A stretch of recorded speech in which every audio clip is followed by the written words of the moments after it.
Donc moi, je suis un chirurgien de la cataracte dite réfractive. J'utilise beaucoup d'optiques complexes comme les EDOF, les implants multifocaux. Et à ce titre, la surface vient souvent parasiter un petit peu, d'une part, nos indications et d'autre part, les résultats.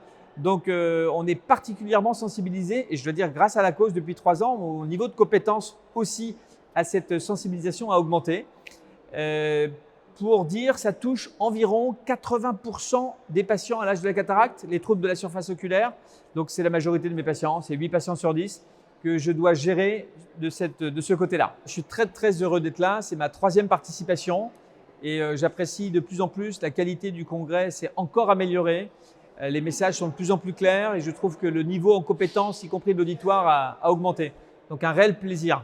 Aujourd'hui, je vais essayer de faire passer le message de l'importance de cette gestion de la surface oculaire, finalement qui va concerner chaque étape de la chirurgie de la cataracte, de la sélection au bilan préopératoire, y compris en péropératoire, parce qu'on verra qu'il y a des conséquences de ces troubles de la surface, et évidemment sur les résultats et la gestion du patient en post-opératoire.